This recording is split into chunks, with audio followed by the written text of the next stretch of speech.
getting on with the life. You know, many of us, we wake up in the mornings and we wake up with an emotional state of being which is unlike the divine. Essentially, the divine is essentially a frequency or a state of a being of acceptance. So when we wake up in the morning, we start to feel like something within us that we feel sorry for. And this is essentially the emotional imbalance from which we're going against our divine self, because the divine self accepts even regardless of and that's how the cosmic harmony exists, is because something must accept and then the other must, kind of counterbalance that, or it goes quite deep. But realistically, when we start to create the imbalance within our lives, for example, if something is, it just is. If we can't accept this, we'll create like a disfortune backlash against our existence. We'll always feel that we maybe could have changed something, or we could have implemented something to change something. It all wraps back into we could have done something.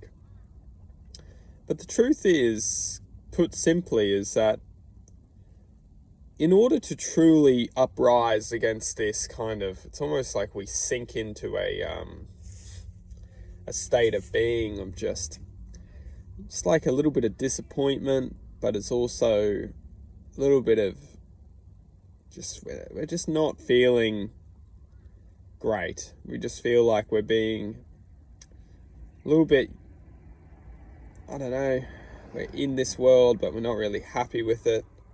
Because this world's brutal, we have to learn to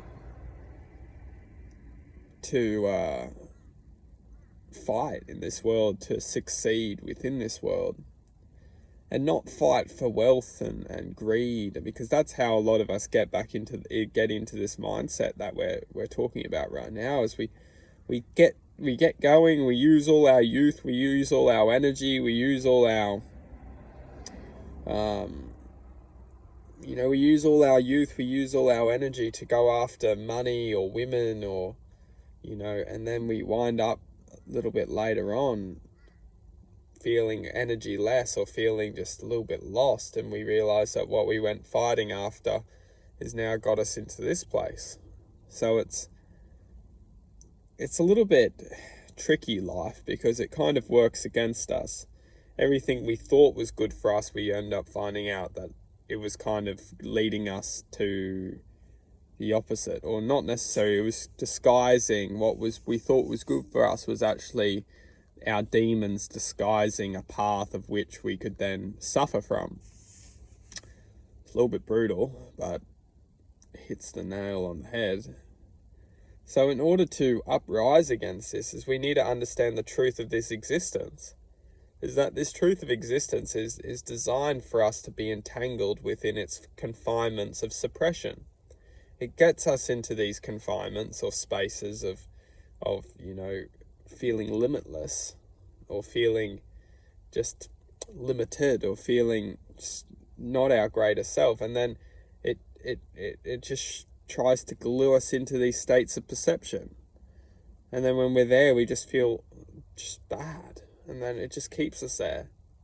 But this is the truth of our existence, is that, yeah, this may be our reality, that we're living in a vibrational prison, or our awareness is designed to be limited. But the truth is it doesn't need to be. When we actually start to implement changes, and most importantly, implement actions, which will ultimately create reactions, we can start to bring justice to this society. We can start to bring justice to ourselves. We can start to change our energetical awareness and start bringing love and happiness and joy and positivity into our states of being. We all have choices, and if we want to suffer, we'll continue to suffer. If we want to rise into a higher vibrational being, we can do. It's choice.